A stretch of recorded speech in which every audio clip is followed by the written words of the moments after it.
Hi everybody, in the previous session we had discussed about the product. Today the second is pricing, so we will be discussing about the pricing. So first of all, what do you mean by price? Price is nothing but the value which you pay for a definite quantity, weight of a particular product. So price ಅಂದ್ರೇನು, ನೀವು pay ಮಾಡೋವಂಥ value ಒಂದು product ಮೇಲೆ ಅದ್ರ quantity ಅದ್ರ weights measure ಮಾಡಿ ನೀವು pay ಮಾಡೋವಂಥ ವ್ಯಾಲ್ಯೂನ ಪ್ರೈಸ್ ಅಂತ ಕರೀತಾರೆ. ಸೊ ಪ್ರೈಸ್ನ ಯಾವ್ಯಾವ ಥರ ಡಿಟರ್ಮೈನ್ ಮಾಡ್ತಾರೆ? ಬೈಯರ್ ತಗೊಳ್ಳೋವಂಥದ್ದು, ಅಂದರೆ buyer willing to pay, seller willing to accept. ಈಗ ಸೆಲ್ಲರ್ ಒಂದು ಪ್ರೈಸ್ ಹೇಳಿರ್ತಾನೆ, ಬೈಯರ್ ಅದನ್ನು ಬಾರ್ಗೇನ್ ಮಾಡೇ ತೊಗೊಳ್ತಾರೆ. ಬಟ್ ಸೆಲ್ಲರ್ಗೂ ಅದು ಸ್ಯಾಟಿಸ್ಫ್ಯಾಕ್ಷನ್ ಆಗಬೇಕು, ಬೈಯರ್ಗೂ ಸ್ಯಾಟಿಸ್ಫ್ಯಾಕ್ಷನ್ ಆಗಬೇಕು. ಸೊ ಆ ಡಿಟರ್ಮಿನೇಷನ್ ಮುಖಾಂತರ ಪ್ರೈಸ್ನ ಫಿಕ್ಸ್ ಮಾಡ್ತಾ ಹೋಗ್ತಾರೆ. ಅದನ್ನು ಪ್ರೈಸಿಂಗ್ ಅಂತ ಕರೀತಾರೆ. ನೆಕ್ಸ್ಟ್ ಟಾಪಿಕ್ ಏನು? Pricing policy. So pricing policy ಅಂದ್ರೇನು? ಪ್ರೈಸಿಂಗ್ ಪಾಲಿಸಿ ಅಂದರೆ ಈಗ ಒಂದು ಪ್ರೈಸ್ ಫಿಕ್ಸ್ ಮಾಡಬೇಕು ಅಂದರೆ ಮ್ಯಾನೇಜ್ಮೆಂಟು ಏನೇನ ಕನ್ಸಿಡರ್ ಮಾಡ್ತಾರೆ, ಏನೇನು ಪಾಲಿಸಿನ ಸೆಟ್ ಮಾಡ್ತಾರೆ. ಈಗ ನಿಮಗೆ ಇಂಟರ್ನಲ್ ಫ್ಯಾಕ್ಟರ್ಸ್ ಮತ್ತು ಎಕ್ಸ್ಟರ್ನಲ್ ಫ್ಯಾಕ್ಟರ್ಸು, ಆ ಪ್ರಾಡಕ್ಟ್ನ ಕಾಸ್ಟು ಎಲ್ಲನೂ ಕನ್ಸಿಡರ್ ಮಾಡಿ ಏನು ಮಾಡ್ತಾರೆ? ಪ್ರೈಸ್ನ ಫಿಕ್ಸ್ ಮಾಡ್ತಾ ಹೋಗ್ತಾರೆ. ಇದನ್ನು ಪ್ರೈಸಿಂಗ್ ಪಾಲಿಸಿ ಅಂತ ಕರೀತಾರೆ. Next objectives of pricing policies. So ಆ ಪ್ರೈಸಿಂಗ್ ಪಾಲಿಸೀಸ್ಗೆ ಏನೇನು ಆಬ್ಜೆಕ್ಟಿವ್ಸ್ ಇರುತ್ತೆ? ಫಸ್ಟ್ ಯಾವುದು? ಪ್ರಾಫಿಟ್ ಮ್ಯಾಕ್ಸಿಮೈಸೇಷನು. ಸೊ ಯಾವುದೇ ಬಿಸ್ನೆಸ್ ಆದರೂ ಅಷ್ಟೇ ಮೇನ್ ಇಂಟೆನ್ಷನ್ ಏನಿರುತ್ತೆ? ಪ್ರಾಫಿಟ್ ಮ್ಯಾಕ್ಸಿಮೈಸೇಷನ್ ಇರುತ್ತೆ. ಸೊ ಪ್ರಾಫಿಟ್ ಮ್ಯಾಕ್ಸಿಮೈಸೇಷನ್ ಆಗಬೇಕು ಅಂತ ಅವರು, ಈಗ ನಿಮಗೆ ಪ್ರಾಫಿಟ್ ಮ್ಯಾಕ್ಸಿಮೈಸೇಷನ್ ಹೈ ಆಗಬೇಕು ಅಂತ ಪ್ರೈಸ್ನ ಜಾಸ್ತಿ ಮಾಡ್ತಾ ಹೋಗಬಾರ್ದು. ಸೊ ಈಗ ನೀವು ನಾರ್ಮಲಿ ಪ್ರಾಫಿಟ್ ಮ್ಯಾಕ್ಸಿಮೈಸೇಷನ್ ಕನ್ಸಿಡರ್ ಮಾಡೋದು ಟೋಟಲ್ ಔಟ್ಪುಟ್ ಮೇಲೆ, ನೀವು ಪ್ರೊಡ್ಯೂಸ್ ಮಾಡಿರೋಂಥ ಔಟ್ಪುಟ್ ಮೇಲೆ. ಅದು ಬಿಟ್ಟು ಸಿಂಗಲ್ಲಾಗಿ ಒಂದೊಂದು ಐಟಮ್ ಮೇಲೂ ನಾವು ಪ್ರಾಫಿಟ್ ತೊಗೊಳ್ತೀವಿ ಅಂದಾಗ ಅದು ಫ್ರಾಡ್ಯುಲೆಂಟ್ ಆ್ಯಕ್ಟಿವಿಟೀಸ್ ಆಗುತ್ತೆ. ಸೊ ಪ್ರಾಫಿಟ್ ಎಲ್ಲ ಬಿಸ್ನೆಸ್ಸು ಗೈನ್ ಮಾಡಬೇಕು ಅನ್ನೋ ಇಂಟೆನ್ಷನಿಂದನೇ ಬಿಸ್ನೆಸ್ನ ಸ್ಟಾರ್ಟ್ ಮಾಡ್ತಾರೆ. But over all total output ಮೇಲೆ ನೀವು ಪ್ರಾಫಿಟ್ ಮ್ಯಾಕ್ಸಿಮೈಸೇಷನ್ ಮಾಡಬೇಕು, ಬಿಟ್ಟರೆ ನಿಮ್ಮ ಸಿಂಗಲ್ ಐಟಮ್ ಮೇಲಲ್ಲ.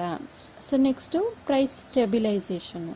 ಸೊ ಪ್ರೈಸ್ ಸ್ಟೆಬಿಲೇಷನ್ ಅಂದರೆ ಈಗ ನಿಮಗೆ ಯಾವುದೇ ಈಗ ಒಂದು ಬಿಸ್ನೆಸ್ಸಲ್ಲಿ ನಿಮಗೆ ಪ್ರೈಸಸ್ಸು ಯಾವಾಗಲೂ ಕಂಟಿನ್ಯೂಸ್ ಆಗಿ ಜಾಸ್ತಿ ಮಾಡ್ಕೊಂಡು ಹೋಗ್ತೀವಿ ಅಥವಾ ಪ್ರೈಸಸ್ನ ಯಾವಾಗಲೂ ಚೇಂಜ್ ಮಾಡ್ತಾ ಇರ್ತೀವಿ ಅಂದಾಗ ನಿಮಗೆ ಆ ಬಿಸ್ನೆಸ್ಸು ಸಸ್ಟೈನ್ ಆಗೋದು, ಲಾಂಗ್ ಟರ್ಮಲ್ಲಿ ಸಸ್ಟೈನ್ ಆಗೋದು ಕಷ್ಟ ಆಗುತ್ತೆ. ಸೊ ಅಂಥ ಸಿಚುವೇಷನಲ್ಲಿ ಏನು ಮಾಡ್ತೀರಾ? ಈ ಪ್ರೈಸ್ ಸ್ಟೆಬಿಲೇಷನ್ನ ಮಾಡ್ತಾ ಹೋಗ್ತೀರಾ. ಪ್ರೈಸ್ ಸ್ಟೆಬಿಲೇಷನ್ ಅಂದರೆ ಈಗ ನಿಮ್ಮ ಕಂಪನಿ ಗುಡ್ ಕಂಡೀಷನಲ್ಲಿದೆ ಅಂದಾಗ ನಿಮ್ಮ ಪ್ರೈಸಿಂಗ್ ಪಾಲಿಸಿ ರೈಸಿಂಗ್ ವೇ ಮುಖಾಂತರ ರೈಸಿಂಗ್ ಪ್ರೈಸಿಂಗ್ ಪಾಲಿಸಿನ ಫಾಲೋ ಮಾಡ್ತೀರಾ. ಯಾವಾಗ ನಿಮ್ಮ ಕಂಪನಿ ಡಿಪ್ರೆಷನ್ ಸ್ಟೇಜಲ್ಲಿದೆ ಅಂದಾಗ ಲೋ ಪ್ರೈಸಿಂಗ್ ಪಾಲಿಸಿ ಸ್ಟ್ರಾಟಜಿನ ಯೂಸ್ ಮಾಡ್ತಾ ಹೋಗ್ತೀರಾ. ಇದನ್ನು ಪ್ರೈಸ್ ಸ್ಟೆಬಿಲೇಷನ್ ಅಂತ ಕರೀತಾರೆ. ಕಂಪನಿ ಒಳ್ಳೆ ಕಂಡೀಷನಲ್ಲಿ ನಡೀತಿದೆ ಅಂದರೆ ಪ್ರೈಸಿಂಗ್ ಪಾಲಿಸಿ ಹೈ ಇರುತ್ತೆ, ಅಂದರೆ ರೈಸ್ ಆಗ್ತಾ ಹೋಗುತ್ತೆ. ಯಾವಾಗ ಡಿಪ್ರೆಷನ್ ಸ್ಟೇಜಿಗೆ ಬರುತ್ತೋ ಪ್ರೈಸಿಂಗ್ ಪಾಲಿಸಿ ಫಾಲ್ ಆಗ್ತಾ ಇರುತ್ತೆ ಅಥವಾ ಕಡಿಮೆ ಆಗ್ತಾ ಹೋಗುತ್ತೆ. ಇದನ್ನು ಪ್ರೈಸ್ ಸ್ಟೆಬಿಲೇಷನ್ ಅಂತ ಕರೀತಾರೆ. Next facing competitive situation. So ಯಾವುದೇ ಬಿಸ್ನೆಸ್ ಆದರೂ ಕಾಂಪಿಟೇಟರ್ ಇದ್ದೇ ಇರ್ತಾರೆ. ಒಂದು ಲೆವೆಲಿಗೆ ಬಿಸ್ನೆಸ್ ಡೆವಲಪ್ ಆಯಿತು ಅಂತಿದ್ದಂಗೆ ಕಾಂಪಿಟೇಟರ್ಸು ಕೂಡ ರೈಸ್ ಆಗ್ತಾ ಹೋಗ್ತಾರೆ. ಸೊ ಪ್ರತಿಯೊಂದು ಬಿಸ್ನೆಸ್ ಡೆವಲಪ್ ಮಾಡೋ ಮುಂಚೆ ನೀವು ಅದಕ್ಕೆ ರೆಡಿ ಆಗಿರಬೇಕು ಕಾಂಪಿಟೇಟರ್ನ ಫೇಸ್ ಮಾಡೋಕ್ಕೆ. ಸೊ ಪ್ರೈಸ್ ಲೀಡರ್ ಆಗಿರಬೇಕು ನೀವು. ನಿಮಗೆ ನಾನು ಫಸ್ಟ್ ಕ್ಲಾಸಿಂದನೂ ಹೇಳ್ತಾ ಹೋಗ್ತೀನಿ, ಯಾವಾಗ್ಲೂ ನಿಮ್ಮ ಪ್ರೈಸಿಂಗ್ ಪಾಲಿಸಿ ಕಾಂಪಿಟೇಟರ್ ಪ್ರೈಸಿಂಗ್ ಮೇಲೆ ನೀವು ಕಾನ್ಸಂಟ್ರೇಟ್ ಮಾಡಬೇಕು. ಸೇಮ್ ಫೀಚರ್ಸ್ ಇದ್ದಾಗ ನಿಮ್ಮ ಕಾಂಪಿಟೇಟರ್ ಪ್ರಾಡಕ್ಟ್ಸು ನಿಮ್ಮ ಪ್ರಾಡಕ್ಟ್ಗಿಂತ ಕಡಿಮೆ ಕಾಸ್ಟಲ್ಲಿ ಸಿಗ್ತಾ ಇದೆ ಅಂದಾಗ ಆಟೋಮೆಟಿಕಲಿ ಬೈಯರ್ಸ್ ಏನು ಮಾಡ್ತಾರೆ? ಕಾಂಪಿಟೇಟರ್ ಪ್ರಾಡಕ್ಟ್ ಬೈ ಮಾಡ್ತಾರೆ. ಯಾಕೆ? ಈಗ same features, no changes in the features. ಆ ಪ್ರಾಡಕ್ಟ್ನ ಫೀಚರ್ಸಲ್ಲಿ ಒಂದು ಪಾಯಿಂಟ್ ಕೂಡ ಚೇಂಜ್ ಇಲ್ಲ ಅಂದಾಗ ಹೈ ಕಾಸ್ಟ್ ಕೊಟ್ಟು ಯಾಕೆ ತೊಗೊಳ್ತಾರೆ ಕಸ್ಟಮರ್ಸ್ ಪ್ರಾಡಕ್ಟ್ನ. ಸೊ ಆ ಬೇಸಿಸ್ ಮೇಲೆ ಕಾಂಪಿಟೇಟರ್ ಪ್ರಾಡಕ್ಟ್ನ ಪ್ರಿಫರ್ ಮಾಡ್ತಾ ಹೋಗ್ತಾರೆ. ಸೊ ಇಂಥ ಸಿಚುಯೇಷನ್ನ ಫೇಸ್ ಮಾಡೋ ಅಂಥ ಕೆಪಾಸಿಟಿನ ಫಸ್ಟ್ ಯಾವುದೇ ಬಿಸ್ನೆಸ್ ಆದರೂ ಮೇಂಟೈನ್ ಮಾಡ್ಕೊಳ್ತಾ ಹೋಗಬೇಕು. Next maintain market share. So ನಿಮಗೆ ಪ್ರೀವಿಯಸ್ ಕ್ಲಾಸಲ್ಲಿ ಮಾರ್ಕೆಟ್ ಶೇರ್ ಬಗ್ಗೆ ಮಾತಾಡಿದ್ವಿ, ನಾವು ಡಿಸ್ಕಸ್ ಮಾಡಿದ್ವಿ. ಸೊ ಯಾವಾಗ ಮಾರ್ಕೆಟ್ ಶೇರು, ಕಂಪನಿಯ ಮಾರ್ಕೆಟ್ ಶೇರ್ ಇನ್ಕ್ರೀಸ್ ಆಗ್ತಿರುತ್ತೋ ಅಲ್ಲಿ ಕಸ್ಟಮರ್ಸು ಜಾಸ್ತಿ ಇನ್ವೆಸ್ಟ್ ಮಾಡ್ತಾರೆ, ಜಾಸ್ತಿ ಆ ಪರ್ಟಿಕ್ಯುಲರ್ ಪ್ರಾಡಕ್ಟ್ನ ಬೈ ಮಾಡ್ತಾ ಹೋಗ್ತಾರೆ. ಯಾವಾಗ ಮಾರ್ಕೆಟ್ ಶೇರ್ ಇರಲ್ಲ ಅಂಥ ಪ್ರಾಡಕ್ಟ್ನ ಕಡಿಮೆ ಪ್ರಿಫರ್ ಮಾಡ್ತಾ ಹೋಗ್ತಾರೆ. ಅಂದರೆ ಮಾರ್ಕೆಟ್ ಶೇರ್ ಕಡಿಮೆ ಇದ್ದರೆ ಆ ಬಿಸ್ನೆಸ್ಸು ಅಷ್ಟು ಎಫಿಷಿಯೆಂಟ್ ಅಲ್ಲ ಅನ್ನೋ ರೀಸನ್ ಮುಖಾಂತರ ಮಾರ್ಕೆಟ್ ಶೇರ್ನ ಏನು ಮಾಡಬೇಕು, ನಾವು ಬಿಲ್ಡ್ ಮಾಡ್ತಾ ಹೋಗಬೇಕು. ಸೊ ನಿಮ್ಮ total sales of the firm in the market ಯಾವ ಥರ ಇರುತ್ತೋ ಅದ್ರ ಬೇಸಿಸ್ ಮೇಲೆ ಮಾರ್ಕೆಟ್ ಶೇರು ರೈಸ್ ಆಗ್ತಾ ಹೋಗುತ್ತೆ. ಪ್ರತಿಯೊಂದು ಕಂಪನಿ ಇಂಟೆನ್ಷನ್ ಬಂದು ಮಾರ್ಕೆಟ್ ಶೇರ್ನ ರೈಸ್ ಮಾಡ್ಕೊಳ್ತಾ ಹೋಗಬೇಕು, so that we can attract many customers to our product or our company. So next ಏನು, capturing the market. So capturing the market ಅಂದರೆ ಈಗಿನ ರೀಸೆಂಟ್ ಟ್ರೆಂಡ್ಸಲ್ಲಿ capturing the market main trend ಆಗಿದೆ. ಯಾಕೆಂದರೆ ಕ್ಯಾಪ್ಚರಿಂಗ್ ದ ಮಾರ್ಕೆಟಲ್ಲಿ ನೀವು ಕಮಾಂಡ್ ಮತ್ತು control ಮಾಡ್ಕೊಳ್ಬೋದು ಮಾರ್ಕೆಟ್ನ, ಮತ್ತು ಡಾಮಿನೇಟ್ ಮಾಡ್ತಾ ಹೋಗ್ಬೋದು.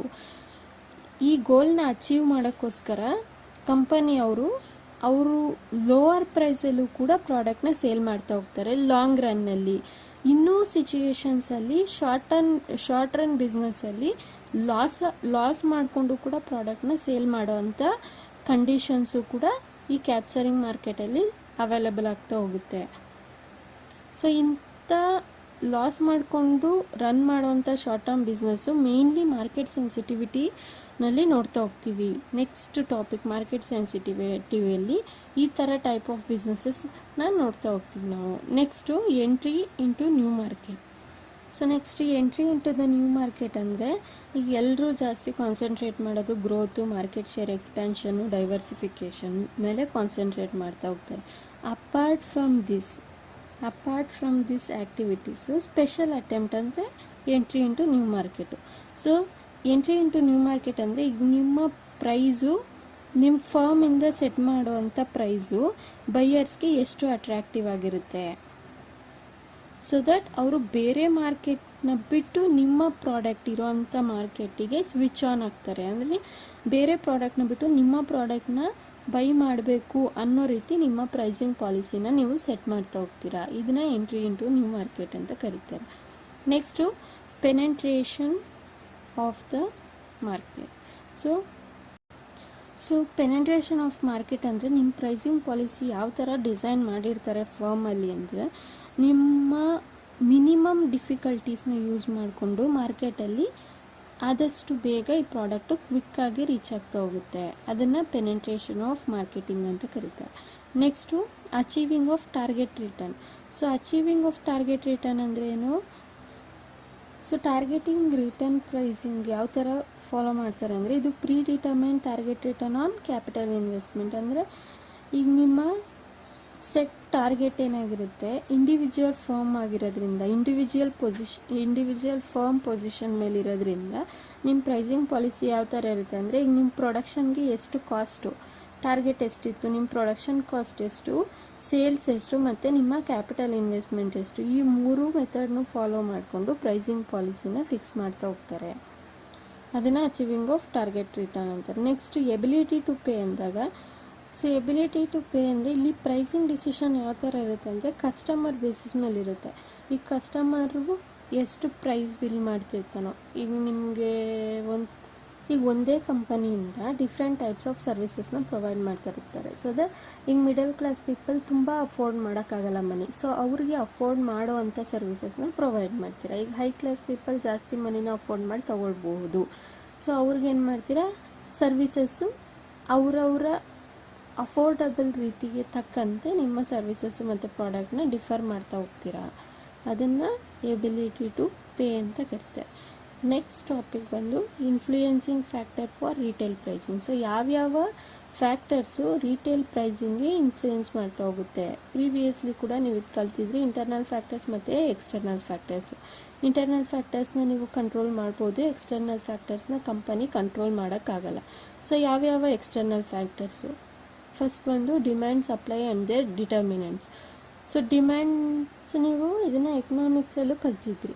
ಸೊ ಯಾವಾಗ ಡಿಮ್ಯಾಂಡ್ ಜಾಸ್ತಿ ಇರುತ್ತೋ ಅಲ್ಲಿ ಪ್ರೈಸ್ ಏನಾಗುತ್ತೆ, ಜಾಸ್ತಿ ಆಗ್ತಾ ಹೋಗುತ್ತೆ. ಯಾವಾಗ ಸಪ್ಲೈ ಜಾಸ್ತಿ ಇರುತ್ತೋ ಅಲ್ಲಿ ಪ್ರೈಸು ಕಡಿಮೆ ಆಗ್ತಾ ಹೋಗುತ್ತೆ. ಸೊ ಈ ಇನ್ವರ್ಸ್ ರಿಲೇಷನ್ಶಿಪ್ ಮುಖಾಂತರ demand and supply activities vice versa ಆ್ಯಕ್ಟಿವಿಟೀಸ್ನ ಕಂಡಕ್ಟ್ ಮಾಡ್ತಾ ಹೋಗ್ತಾರೆ. ಇದನ್ನು ಕಂಪನಿ ಕಂಟ್ರೋಲ್ ಮಾಡೋಕ್ಕಾಗೋದಿಲ್ಲ. So next elasticity of demand and supply. So ಇಲ್ಲಿ ಹೈಯರ್ ಪ್ರೈಸಸ್ಸು ಯಾವಾಗ inelasticity of demand and vice versa ಇರುತ್ತೋ ಅಲ್ಲಿ ಹೈಯರ್ ಪ್ರೈಸಸ್ನ ಚಾರ್ಜ್ ಮಾಡ್ತಾ ಇರ್ತಾರೆ. ಯಾವಾಗ ಎಲಾಸ್ಟಿಸಿಟಿ ಆಫ್ ಡಿಮ್ಯಾಂಡ್ ಇರುತ್ತೆ, ಆವಾಗ ಲೋವರ್ ಪ್ರೈಸ್ನ ಚಾರ್ಜ್ ಮಾಡ್ತಾ ಹೋಗ್ತಾರೆ. ಸೇಮ್ ಸಪ್ಲೈ ಯಾವಾಗ ಎಲಾಸ್ಟಿಸಿಟಿ ಇತ್ತು ಆಗ ಲೋವರ್ ಪ್ರೈಸ್ನ ಚಾರ್ಜ್ ಮಾಡ್ತಿರ್ತಾರೆ, ಯಾವಾಗ ಇನ್ಎಲಾಸ್ಟಿಸಿಟಿ ಆಫ್ ಡಿಮ್ಯಾಂಡ್ ಇದೆ, ಸಪ್ಲೈ ಇದೆ ಅಂದಾಗ ಹೈಯರ್ ಪ್ರೈಸ್ನ ಚಾರ್ಜ್ ಮಾಡ್ತಾ ಹೋಗ್ತಾರೆ. ಸೊ ಇದನ್ನು ಕಂಪನಿ ಕಂಟ್ರೋಲ್ ಮಾಡೋಕ್ಕಾಗೋದಿಲ್ಲ ಈ ಥರ ಸಿಚುಯೇಷನ್ಸ್ನ. Next degree of competition in the market. So degree of monopoly power ಇತ್ತು ಅಂದಾಗ ಅಲ್ಲಿ ನಾವು ಹೈಯರ್ ಪ್ರೈಸಸ್ ಚಾರ್ಜ್ ಮಾಡ್ತಾ ಹೋಗ್ತೀವಿ ಗೂಡ್ಸ್ ಆ್ಯಂಡ್ ಸರ್ವೀಸಸ್ಗೆ. ಯಾವಾಗ ಕಾಂಪಿಟೇಟಿವ್ ಮಾರ್ಕೆಟ್ ಇದೆ ಅಂಥ ಟೈಮಲ್ಲಿ ಏನು ಮಾಡ್ತೀವಿ, ಲೋವರ್ ಪ್ರೈಸಸ್ನ ಗೂಡ್ಸ್ ಆ್ಯಂಡ್ ಸರ್ವೀಸಸ್ ಮೇಲೆ ಚಾರ್ಜ್ ಮಾಡ್ತಾ ಹೋಗ್ತೀವಿ. ಇದನ್ನು degree of competition in the market ಅಂತ ಕರೀತಾರೆ. Next size of the market. So size of the market ಅಂದ್ರೇನು, lower price. So lower prices ಯಾವಾಗ ಚಾರ್ಜ್ ಮಾಡ್ತೀವಿ ನಾವು, ಕಾಂಪಿಟೇಟಿವ್ ಮಾರ್ಕೆಟ್ ಇತ್ತು ಅಂದಾಗ ಅಲ್ಲಿ ಲೋವರ್ ಪ್ರೈಸ್ನ ಚಾರ್ಜ್ ಮಾಡ್ತಾ ಹೋಗ್ತೀವಿ. ವೈಸ್ ವರ್ಸ ಮೊನೋಪಲಿ ಮಾರ್ಕೆಟ್ ಇತ್ತು ಅಂದಾಗ ನಾವು ಹೈಯರ್ ಪ್ರೈಸ್ನ ಚಾರ್ಜ್ ಮಾಡ್ತಾ ಹೋಗ್ತೀವಿ. ಆ್ಯಂಡ್ ಆಲ್ಸೋ ಲೋವರ್ ಪ್ರೈಸ್ ಇದ್ದಾಗ ಸೈಜ್ ಆಫ್ ದ ಮಾರ್ಕೆಟ್ ಏನಾಗಿರುತ್ತೆ, ಲಾರ್ಜ್ ಆಗಿರುತ್ತೆ. ಅದೇ smaller size of the market ಇತ್ತು ಅಂದರೆ ಹೈಯರ್ ಪ್ರೈಸ್ನ ಚಾರ್ಜ್ ಮಾಡ್ತಾ ಹೋಗ್ತೀವಿ. ಇದನ್ನು size of the market. So ಇದನ್ನೆಲ್ಲ ನೀವು ಎಕನಾಮಿಕ್ಸಲ್ಲಿ ಕಲ್ತಿರೋದನ್ನ ಮತ್ತೆ ರಿಕಾಲ್ ಮಾಡ್ತಿದ್ದೀರಾ. ಸೊ ನೆಕ್ಸ್ಟ್ ಏನು, good will, name, fame and reputation of the firm in the market. So good will, name, fame and reputation of the market is nothing but, ಈಗ ಎಲ್ಲಿ good will ಅಥವಾ name, reputation ಜಾಸ್ತಿ ಇರುತ್ತೋ ಅಂಥ company ಅಥವಾ ಅಂಥ ಬ್ರ್ಯಾಂಡ್ಸಿಗೆ ಏನು ಮಾಡ್ತಾರೆ, ಕಾಸ್ಟ್ನ ಜಾಸ್ತಿ ಚಾರ್ಜ್ ಮಾಡ್ತಾ ಹೋಗ್ತಾರೆ, ಹೈಯೆಸ್ಟ್ ಕಾಸ್ಟ್ನ ಚಾರ್ಜ್ ಮಾಡ್ತಾರೆ. ಎಲ್ಲಿ ಬ್ರ್ಯಾಂಡ್ ಕಡಿಮೆ ಇರುತ್ತೋ ಅಂಥ ಕಡೆ ಲೋವರ್ ಪ್ರೈಸ್ನ ಚಾರ್ಜ್ ಮಾಡ್ತಾ ಹೋಗ್ತಾರೆ. So branded items like Nike, Reebok ಇಂಥದಕ್ಕೆಲ್ಲ ಜಾಸ್ತಿ ಕಾಸ್ಟ್ ಚಾರ್ಜ್ ಮಾಡ್ತಾರೆ. ಅನ್ಬ್ರ್ಯಾಂಡೆಡ್ ಪ್ರಾಡಕ್ಟ್ಸ್ ಅಥವಾ ಕಡಿಮೆ ಬ್ರ್ಯಾಂಡ್ ಇರೋವಂಥ ಸಿಚುಯೇಷನಲ್ಲಿ ಲೋವರ್ ಪ್ರೈಸ್ನ ಚಾರ್ಜ್ ಮಾಡ್ತಾ ಹೋಗ್ತಾರೆ. ಸೊ ಟ್ರೆಂಡ್ಸ್ ಇನ್ ಮಾರ್ಕೆಟಿಂಗ್. ನೆಕ್ಸ್ಟು ಟ್ರೆಂಡ್ಸ್ ಇನ್ ಮಾರ್ಕೆಟಿಂಗ್ ಅಂದರೆ ಏನು, ಯಾವಾಗ ನ್ಯೂ ಟ್ರೆಂಡ್ ಇಂಟ್ರೊಡ್ಯೂಸ್ ಆಗಿರುತ್ತೆ ಮಾರ್ಕೆಟಲ್ಲಿ ಅಂಥ ಟೈಮಲ್ಲಿ ಏನು ಮಾಡ್ತಾರೆ, ಹೈ ಪ್ರೈಸ್ನ ಚಾರ್ಜ್ ಮಾಡ್ತಾ ಹೋಗ್ತಾರೆ. ಓಲ್ಡ್ ಟ್ರೆಂಡೆಡ್ ಪ್ರಾಡಕ್ಟ್ಸ್ಗೆ ಕಡಿಮೆ ಪ್ರೈಸ್ನ ಚಾರ್ಜ್ ಮಾಡ್ತಾ ಹೋಗ್ತಾರೆ.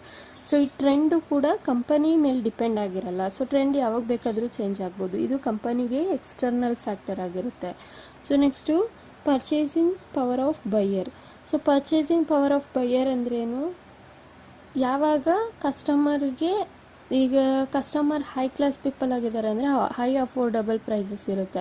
ಮಿಡಲ್ ಕ್ಲಾಸ್ ಅಂದಾಗ ಮೀಡಿಯಮ್, ಆ ಕಡೆ ತುಂಬ ಕಡಿಮೆ ಕ್ವಾಂಟಿಟಿದು ಪ್ರಿಫರ್ ಮಾಡಲ್ಲ, ಹಂಗಂತ full high quantity high price ಪ್ರಾಡಕ್ಟ್ನು ಪ್ರಿಫರ್ ಮಾಡ್ತಾ ಹೋಗಲ್ಲ. ಸೊ ಅವರಲ್ಲಿ ಇರೋ ಅಂಥ ವ್ಯಾಲ್ಯೂ ಬೇಸಿಸ್ ಮೇಲೆ ಪ್ರಾಡಕ್ಟ್ನ ಪ್ರಿಫರ್ ಮಾಡ್ತಾ ಹೋಗ್ತಾರೆ. ಇದು ಪರ್ಚೇಸಿಂಗ್ ಪವರ್ ಆಫ್ ಬೈಯರ್ಸ್. ಈಗ ಹೈ ಕಾಸ್ಟ್ ಇದೆ, ನಿಮ್ಮ ಹತ್ರ ಜಾಸ್ತಿ ದುಡ್ಡಿದೆ ಅಂದರೆ ಏನು ಮಾಡ್ತೀರಾ, high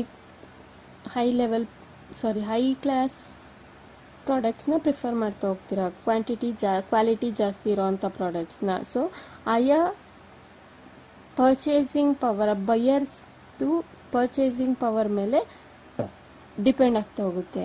next bargaining power of customer. So next bargaining power of customers ಅಂದರೆ ಆ ಕಸ್ಟಮರ್ ಮೇಲೆ ಡಿಪೆಂಡ್ ಆಗ್ತಾ ಹೋಗುತ್ತೆ. ಈಗ ನಿಮ್ಗೆ ಅಂಗಡಿಗೆ ಹೋದಾಗ ಬೈಯರ್ಗೆ ಒಂದು ರೇಟ್ ಹೇಳಿರ್ತಾರೆ ಸೆಲ್ಲರು. ಸೊ ಸೆಲ್ಲರ್ ಹೇಳಿದ ಕಾಸ್ಟ್ಗೆ ನೀವು ಕೊಟ್ಬಿಟ್ಟು ಬರ್ತೀರಾ ಅಂದಾಗ ಅಲ್ಲಿ ನಿಮಗೆ ಬಾರ್ಗೇನಿಂಗ್ ಪವರ್ ಇಲ್ಲ. ಸೊ ಹೈ ಕಾಸ್ಟ್ನ ಕೊಟ್ಟು ಬರ್ತೀರಾ. ಅದೇ ನಿಮಗೆ ಬಾರ್ಗೇನಿಂಗ್ ಪವರ್ ಜಾಸ್ತಿ ಇತ್ತು ಅಂದಾಗ ಲೋ ಪ್ರೈಸಿಗೆ ಬಿಡ್ ಮಾಡ್ತಾ ಹೋಗ್ಬೋದು. ಇದನ್ನು bargaining power of customers. So ಇದು ಕೂಡ ಎಕ್ಸ್ಟರ್ನಲ್ ಫ್ಯಾಕ್ಟರ್ ಆಗುತ್ತೆ ಕಂಪನಿಗೆ.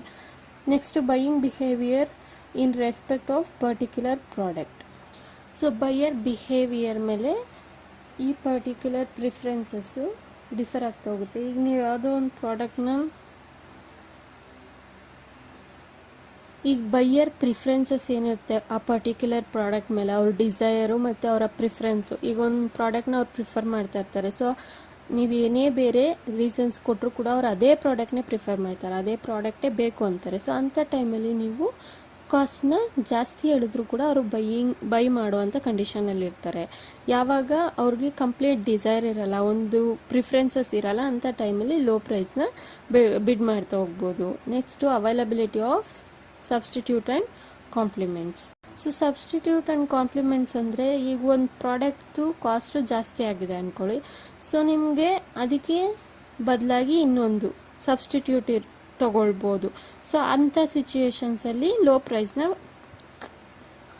ಕೊಡ್ತಾ ಹೋಗ್ತೀರಾ. ಇಲ್ಲಾಂದರೆ ಹೈ ಪ್ರೈಸ್. ಈಗ ನಿಮಗೆ ಎಕ್ಸಾಂಪಲ್ ನಾನು ಈ ಪರ್ಟಿಕ್ಯುಲರ್ ಟಾಪಿಕ್ಗೆ ಪ್ರಿವಿಯಸ್ಲಿ ಕೊಟ್ಟಿದ್ದೆ. ಈಗ ನಿಮ್ಮ ಹೋಟೆಲಲ್ಲೇ ಆಗಿರ್ಬೋದು ಅಥವಾ ಅಂಗಡಿಲೇ ಆಗಿರ್ಬೋದು. ನಿಮಗೆ ಕಾಫಿ ರೇಟ್ ಜಾಸ್ತಿ ಆಯಿತು ಅಂದಾಗ ಅದಕ್ಕೆ ಸಬ್ಸ್ಟಿಟ್ಯೂಟ್ ಏನಿದೆ, ಟೀ ಇದೆ. ಸೊ ಕಾಫಿ ರೇಟ್ ಜಾಸ್ತಿ ಆದರೆ ಟೀ ಪ್ರಿಫರ್ ಮಾಡ್ತೀರಾ, ಟೀ ರೇಟ್ ಜಾಸ್ತಿ ಆಯಿತು ಅಂದರೆ ಕಾಫಿ ಪ್ರಿಫರ್ ಮಾಡ್ತೀರಾ. ಇಲ್ಲಿ ಏನು ಪ್ರಾಬ್ಲಮ್ ಅರೈಸ್ ಆಗಲ್ಲ. ಅದೇ ಇವಾಗ ನಿಮಗೆ ನೆಸೆಸಿಟಿ ಪ್ರಾಡಕ್ಟ್ಸು, ಈಗ ಸಡನ್ನಾಗಿ ಈಗ ನಿಮಗೆ ಟೊಮೆಟೊಗೂ ಕೂಡ ಸಬ್ಸ್ಟಿಟ್ಯೂಟ್ ಇದೆ. ಸೊ ಟೊಮೆಟೊ ಕಾಸ್ಟ್ ಜಾಸ್ತಿ ಆಯಿತು ಅಂದರೆ ಟ್ಯಾಮ್ರಿಂಡ್ ಹುಣಸೆ ಹಣ್ಣು ಯೂಸ್ ಮಾಡ್ಬೋದು ನೀವು. ಸೊ ಅಲ್ಲಿ ಸಬ್ಸ್ಟಿಟ್ಯೂಟ್ಸ್ ಇದೆ. ಅದೇ ನಿಮಗೆ ಈರುಳ್ಳಿ ಕಾಸ್ಟ್ ಜಾಸ್ತಿ ಆಯಿತು ಅಂದಾಗ ನಿಮ್ಗೆ ಅಲ್ಲಿ ಯಾವುದೂ ಸಬ್ಸ್ಟಿಟ್ಯೂಟ್ ಇರಲ್ಲ. ಸೊ ಅಲ್ಲಿ ತಗೊಳ್ಳೇಬೇಕಿರೋ ಸಿಚುಯೇಷನ್ಸ್ ಇರುತ್ತೆ. ಇಂಥ ಕಡೆ ಹೈ ಪ್ರೈಸಸ್ನ ಚಾರ್ಜ್ ಮಾಡ್ತಾ ಹೋಗ್ತಾರೆ, ಸಬ್ಸ್ಟಿಟ್ಯೂಟ್ ಇರೋವಂಥ ಪ್ರಾಡಕ್ಟ್ ಕಡೆ ಲೋ ಪ್ರೈಸ್ನ ಚಾರ್ಜ್ ಮಾಡ್ತಾ ಹೋಗ್ತಾರೆ. ಇದೆಲ್ಲ ಬಂದು ಕಂಪನಿಗೆ ಎಕ್ಸ್ಟರ್ನಲ್ ಫ್ಯಾಕ್ಟರ್ಸ್ ಆಗಿರುತ್ತೆ. ಸೊ ಇದು ರಿಟೇಲಿಂಗ್ ಬಿಸ್ನೆಸ್ನ ಎಫೆಕ್ಟ್ ಮಾಡ್ತಾ ಹೋಗುತ್ತೆ. ಇಂಟರ್ನಲ್ ಫ್ಯಾಕ್ಟರ್ಸ್ ಯಾವ್ಯಾವ್ದವ್ರು ಕಂಟ್ರೋಲ್ ಮಾಡ್ಕೊಳ್ಬೋದು. ಫಸ್ಟ್ ಬಂದು objectives of firm. So objective of A firm ಅಂತ ಕನ್ಸಿಡರ್ ಮಾಡಿದಾಗ ನಿಮ್ಮ ಆಬ್ಜೆಕ್ಟಿವ್ ಯಾವ ಥರ ಇರುತ್ತೆ. ಈಗ ನಿಮ್ಮ ಕಂಪನಿ ಆಬ್ಜೆಕ್ಟಿವ್ ಬರೀ ಪ್ರಾಫಿಟ್ ಮ್ಯಾಕ್ಸಿಮೈಸೇಷನ್ ಅಂತ ಅಂದಾಗ, ಸೊ ನೀವು ಯಾವಾಗೂ ಪ್ರಾಫಿಟ್ ಮ್ಯಾಕ್ಸಿಮೈಸೇಷನ್ ಮೇಲೆ ಕಾನ್ಸಂಟ್ರೇಟ್ ಮಾಡಿದ್ರೆ ನಿಮ್ಮ ಬಿಸ್ನೆಸ್ ಏನಾಗಿರುತ್ತೆ, ಶಾರ್ಟ್ ರನ್ನಲ್ಲಿ ಸರ್ವೈವ್ ಆಗುತ್ತೆ. ಅದೇ ನೀವು ವೆಲ್ತ್ ಮ್ಯಾಕ್ಸಿಮೈಸೇಷನು ಅಥವಾ ಬಿಸ್ನೆಸ್ ಎಕ್ಸ್ಪ್ಯಾನ್ಷನ್ನು, ಮಾರ್ಕೆಟ್ ಶೇರು ಇದ್ರ ಮೇಲೆಲ್ಲ ಕಾನ್ಸಂಟ್ರೇಟ್ ಮಾಡಿದಾಗ ಲಾಂಗ್ ರನ್ನಲ್ಲಿ ಬಿಸ್ನೆಸ್ ಸರ್ವೈವ್ ಆಗ್ತಾ ಹೋಗಬೇಕು. ಸೊ ಇಲ್ಲಿ ಪ್ರೈಸ್ನ ಆದಷ್ಟು ಕಂಟ್ರೋಲ್ ಮಾಡೋಕ್ಕೆ ಟ್ರೈ ಮಾಡ್ತೀರಾ, ಲೋವರ್ ಪ್ರೈಸ್ನ ಕನ್ಸಿಡರ್ ಮಾಡೋಕ್ಕೆ ಟ್ರೈ ಮಾಡ್ತಾ ಹೋಗ್ತೀರಾ. ಅದೇ ಪ್ರಾಫಿಟ್ ಮ್ಯಾಕ್ಸಿಮೈಸೇಷನ್ ನಿಮ್ಮ ಆಬ್ಜೆಕ್ಟಿವ್ ಆಗಿತ್ತು ಅಂದರೆ ಹೈಯರ್ ಪ್ರೈಸಸ್ನ ಚಾರ್ಜ್ ಮಾಡ್ತಾ ಹೋಗ್ತೀರಾ. Next production cost. So production cost ಅಂದರೆ ನಾರ್ಮಲಿ ನಿಮ್ಮ ಗೂಡ್ಸ್ನ ಪ್ರೊಡ್ಯೂಸ್ ಮಾಡುವಾಗ ನೀವು ಯಾವ್ಯಾವ ಥರ ಕಾಸ್ಟ್ ಇನ್ಕರ್ ಆಗಿರುತ್ತೆ. ಈಗ ನಿಮಗೆ ಕಾಸ್ಟು ಜಾಸ್ತಿ ಇನ್ಕರ್ ಆಗಿದೆ ಅಂದಾಗ ಆಟೋಮೆಟಿಕಲಿ ಪ್ರೈಸ್ ಏನಾಗಿರುತ್ತೆ ಆ ಪ್ರಾಡಕ್ಟ್ ಮೇಲೆ ಕಾಸ್ಟು ಜಾಸ್ತಿ ಆಗಿರುತ್ತೆ. ಅದೇ ನೀವು ಪ್ರೊಡಕ್ಷನ್ ಕಾಸ್ಟ್ ಕಡಿಮೆ ಇತ್ತು ಅಂದಾಗ ಪ್ರಾಡಕ್ಟ್ ಪ್ರೈಸು ಕಡಿಮೆ ಇರುತ್ತೆ. So next quality of A product ಅಂದಾಗ ನಾರ್ಮಲಿ ಪ್ರೈಸು ಕ್ವಾಲಿಟಿ ಮೇಲೆ ಡಿಫರ್ ಆಗ್ತಾ ಹೋಗುತ್ತೆ. ಇಲ್ಲಿ ಹೈ ಕ್ಲಾಸ್ ಕ್ವಾಲಿಟಿ ಇತ್ತು ಅಂದರೆ ಹೈ ಕ್ವಾಲಿಟಿ ಪ್ರಾಡಕ್ಟ್ಗೆ ಕಾಸ್ಟು ಜಾಸ್ತಿ ಇರುತ್ತೆ, ಹೈಯರ್ ಪ್ರೈಸ್ನ ಚಾರ್ಜ್ ಮಾಡ್ತಾ ಹೋಗ್ತಾರೆ. ಲೋ ಕ್ವಾಲಿಟಿ ಪ್ರಾಡಕ್ಟ್ಗೆ ಕಡಿಮೆ ಪ್ರೈಸ್ನ ಚಾರ್ಜ್ ಮಾಡ್ತಾ ಹೋಗ್ತಾರೆ. ನೆಕ್ಸ್ಟ್ ಸ್ಕೇಲ್ ಆಫ್ ಪ್ರೊಡಕ್ಷನ್ ಅಂದಾಗ, ಈಗ ಯಾವಾಗ ನಾವು ಲಾರ್ಜ್ ಸ್ಕೇಲ್ ಬಿಸ್ನೆಸ್ಸಲ್ಲಿ ಲಾರ್ಜ್ ಸ್ಕೇಲಲ್ಲಿ ಪ್ರೊಡಕ್ಷನ್ ಮಾಡ್ತಾ ಹೋಗ್ತೀವಿ ಅಂಥ ಟೈಮಲ್ಲಿ ಲೋ ಆಗಿ ಪ್ರೈಸಸ್ನ ಚಾರ್ಜ್ ಮಾಡ್ತಾ ಹೋಗ್ತೀವಿ. ಯಾವಾಗ ಸ್ಮಾಲ್ ಸ್ಕೇಲಲ್ಲಿ ಪ್ರೊಡಕ್ಷನ್ ಮಾಡ್ತಾ ಹೋಗ್ತೀವಿ ಅಂಥ ಟೈಮಲ್ಲಿ ಪ್ರೈಸು ರಿಲೇಟಿವ್ಲಿ ಹೈ ಆಗಿರುತ್ತೆ. Next efficient management of resources ಅಂದಾಗ, ಈಗ ನಿಮಗೆ ಇರೋ ಅಂಥ ರಿಸೋರ್ಸಸ್ನ ಆಪ್ಟಿಮಮ್ ಯೂಟಿಲೈಸೇಷನ್ ಮಾಡಿದ್ದೀರಾ ಅಂದರೆ, ಆದಷ್ಟು ಕಡಿಮೆ ಯೂಸ್ ಮಾಡಿದರೆ ನಿಮ್ಮ ರಿಸೋರ್ಸಸ್ನ ಅಲ್ಲಿ ನಾರ್ಮಲಿ ಏನು ಮಾಡ್ತೀರಾ, ಲೋವರ್ ಪ್ರೈಸ್ನ ಚಾರ್ಜ್ ಮಾಡ್ತಾ ಹೋಗ್ತೀರಾ. ನಿಮಗೆ ಇರೋವಂಥ ರಿಸೋರ್ಸಸ್ನ ಮಿಸ್ಯೂಟಿಲೈಸೇಷನ್ ಅಥವಾ ಓವರ್ ಯೂಟಿಲೈಸೇಷನ್ ಮಾಡಿದ್ದೀರಾ ಅಂದಾಗ ನಾರ್ಮಲಿ ಏನು ಮಾಡಬೇಕು, ನೀವು ಪ್ರೈಸ್ನ ಹೈ ಚಾರ್ಜ್ ಮಾಡಲೇಬೇಕು. So next policy towards payment of wages, percentage of profit and dividend distribution ಅಂದಾಗ, ಈಗ ನಿಮ್ಮ ಕಂಪನಿಯಲ್ಲಿ ನಿಮ್ಮ ಫರ್ಮಲ್ಲಿ ನೀವು ವೇಜಸ್ ಅಥವಾ ಸ್ಯಾಲರೀಸು ಆಫರ್ ಮಾಡಿರೋ ಅಂಥದ್ದು ಜಾಸ್ತಿ ಇತ್ತು ಅಂದಾಗ, ಅಥವಾ ನಿಮ್ಮ ಶೇರ್ ಹೋಲ್ಡರ್ಸ್ಗೆ ಜಾಸ್ತಿ ಡಿವಿಡೆಂಡ್ ಪೇ ಮಾಡಬೇಕು ಅಂದಾಗ ನೀವು ಹೈ ಪ್ರೈಸ್ನ ಚಾರ್ಜ್ ಮಾಡಲೇಬೇಕು. ಸೊ ಅಥವಾ ನೀವು ಯಾವಾಗ ಪ್ರೈಸ್ ಲೋ ಮಾಡ್ತೀರಾ ಅಂಥ ಟೈಮಲ್ಲಿ ನಿಮ್ಮ ಶೇರ್ ಹೋಲ್ಡರ್ಸ್ಗೆ ನೀವು ಜಾಸ್ತಿ ಡಿವಿಡೆಂಡ್ ಕೊಡೋಕ್ಕಾಗೋದಿಲ್ಲ.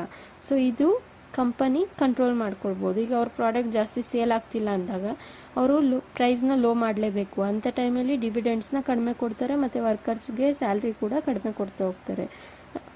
ಈ ಥರ ಸಿಚುಯೇಷನ್ಸು ಡಿಫರ್ ಆಗ್ತಾ ಹೋಗುತ್ತೆ ಆ ಪರ್ಟಿಕ್ಯುಲರ್ ಫರ್ಮ್ ಅಥವಾ ಪ್ರಾಡಕ್ಟ್ನ ಸಿಚುಯೇಷನ್ ಬೇಸಿಸ್ ಮೇಲೆ.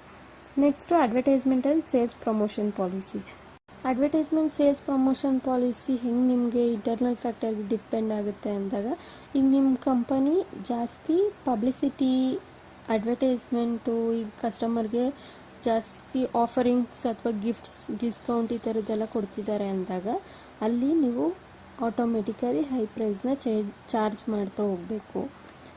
ಇಲ್ಲ ಅಂದರೆ ವೈಸ್ ವರ್ಸ. ಈಗ ನೀವು ಏನಕ್ಕೂ ಅಡ್ವರ್ಟೈಸ್ಮೆಂಟ್ ಎಕ್ಸ್ಪೆಂಡಿಚರ್ ಅದೆಲ್ಲ ತುಂಬ ಜಾಸ್ತಿ ಸ್ಪೆಂಡ್ ಮಾಡ್ತಿಲ್ಲ ಅಂದಾಗ ಲೋವರ್ ಕಾಸ್ಟ್ನ ಚಾರ್ಜ್ ಮಾಡ್ತಾ ಹೋಗ್ಬೋದು. Next the stage of product on the product life cycle. So ನೀವು ಪ್ರಾಡಕ್ಟ್ ಲೈಫ್ ಸೈಕಲ್ ಎಲ್ರಿಗೂ ನೆನಪಿದೆ ಅಲ್ವಾ, growth, maturity, expansion, decline stage. So ನೀವು ಗ್ರೋತ್ ಸ್ಟೇಜು, ಮೆಚುರಿಟಿ ಮತ್ತು ಎಕ್ಸ್ಪ್ಯಾನ್ಷನ್ ಸ್ಟೇಜಲ್ಲಿ ಹೈ ಚಾರ್ಜಸ್ನ ಕೊಡ್ತಾ ಹೋಗ್ಬೋದು. ಅದೇ ನೀವು ಡಿಕ್ಲೈನ್ ಸ್ಟೇಜಿಗೆ ಬಂದಾಗ ಲೋ ಪ್ರೈಸಸ್ನ ಕೊಡಬೇಕು. So next usage of product. So ಆ product daily use product, daily afforded product ಆದರೆ ಏನು ಮಾಡ್ತೀರಾ, ರಿಲೇಟಿವ್ಲಿ ಲೋವರ್ ಪ್ರೈಸ್ ಇರುತ್ತೆ. ಅದೇ ಒಕೇಶ್ನಲಿ ಯೂಸ್ಡ್ ಪ್ರಾಡಕ್ಟ್ಸ್ ಆದರೆ ಹೈ ಪ್ರೈಸಸ್ಸು ಚಾರ್ಜ್ ಮಾಡ್ತಾ ಹೋಗ್ತೀರಾ. ಇದೆಲ್ಲ ಬಂದು ಕಂಪನಿಯ ಇಂಟರ್ನಲ್ ಫ್ಯಾಕ್ಟರ್ಸು. ಸೊ ಏನಾದರೂ ಚೇಂಜಸ್ ಅರೈಸ್ ಆಯಿತು ಅಂದರೆ ಈ ಇಂಟರ್ನಲ್ ಫ್ಯಾಕ್ಟರ್ಸಲ್ಲಿ ಚೇಂಜ್ ಮಾಡ್ಕೊಳ್ತಾ ಹೋಗ್ಬೋದು, but not in the external factors. So next topic pricing strategy. Pricing strategy ಅಂದ್ರೇನು, ಈ ಕಂಪನಿ ಯಾವುದೇ ಕಂಪನಿ ಆದರೂ ಕೂಡ ಅವ್ರ ಪ್ರೈಸಿಂಗ್ ಸ್ಟ್ರಾಟಜಿ ಯಾವ ಬೇಸಿಸ್ ಮೇಲಿರುತ್ತೆ, ಪ್ರಾಡಕ್ಟ್ ಅಥವಾ ಸರ್ವಿಸಸ್ ಅವರು ಪ್ರೊಡಕ್ಷನ್ ಮಾಡೋಕ್ಕೆ ಎಷ್ಟು ಇನ್ಕರ್ ಆಗಿರುತ್ತೆ, incurred cost for product or services, ಅಥವಾ ಲಾರ್ಜ್ ಸ್ಕೇಲ್ ಆಗಿರಲಿ ಸ್ಮಾಲ್ ಸ್ಕೇಲ್ ಬಿಸ್ನೆಸ್ ಆಗಿರಲಿ ಎಲ್ಲ ಸ್ಕೇಲ್ ಆಫ್ ಬಿಸ್ನೆಸ್ಸು ಫಾಲೋ ಮಾಡೋ ಅಂಥ ಸೇಮ್ ಪ್ರೊಸೀಜರು. ಸೊ ಅವರ product or services of production, labour cost, advertisement expenditure ಈ ಮೂರನ್ನೂ ಕನ್ಸಿಡರ್ ಮಾಡಿ, ಜೊತೆಗೆ ಏನಾದರೂ ಆ್ಯಡ್ ಆನ್ ಪರ್ಸೆಂಟೇಜಸ್, ಈಗೇನೋ ಸರ್ಟನ್ ಆ್ಯಡ್ ಆನ್ ಪರ್ಸೆಂಟೇಜಸ್ ಇತ್ತು ಅಂದಾಗ ಆ ಬೇಸಿಸ್ ಮೇಲೆ ಪ್ರೈಸ್ನ ಫಿಕ್ಸ್ ಮಾಡ್ತಾ ಹೋಗ್ತಾರೆ. ಸೊ ಇದನ್ನು 4 ಟೈಪ್ಸ್ ಆಗಿ ಡಿವೈಡ್ ಮಾಡಿದ್ದಾರೆ. ಯಾವ್ಯಾವುದು, skimming, premium, economy, penetration. So first penetration pricing. So penetration pricing ಅಂದರೆ high quality high price. So high price high quality. So penetration pricing ಅಂದ್ರೇನು, ಈಗ ನೀವು ಹೈ ಪ್ರೈಸ್ ನಾರ್ಮಲಿ ಯಾವುದಕ್ಕೆ ಚಾರ್ಜ್ ಮಾಡ್ತೀರಾ, ಯಾವುದು ಯೂನಿಕ್ ಇರೋವಂಥ ಪ್ರಾಡಕ್ಟು. ಸೊ ನಾನು ನಿಮ್ಗೆ ಯಾವಾಗಲೂ ಹೇಳ್ತಿರ್ತೀನಿ, ಯೂನಿಕ್ನೆಸ್ ಇರೋವಂಥ ಪ್ರಾಡಕ್ಟ್ನ ಈಸಿಯಾಗಿ ಕಾಂಪಿಟೇಟರ್ಸು ಕಾಪಿ ಮಾಡೋಕ್ಕಾಗಲ್ಲ. ಸೊ ಅಂಥ ಯೂನಿಕ್ನೆಸ್ ಇರೋವಂಥ ಪ್ರಾಡಕ್ಟಿಗೆ ನೀವೇನು ಮಾಡ್ಬೋದು, ಹೈ ಕಾಸ್ಟ್ನ ಚಾರ್ಜ್ ಮಾಡ್ತಾ ಹೋಗ್ತೀರಾ. ಸೊ ಇಲ್ಲಿ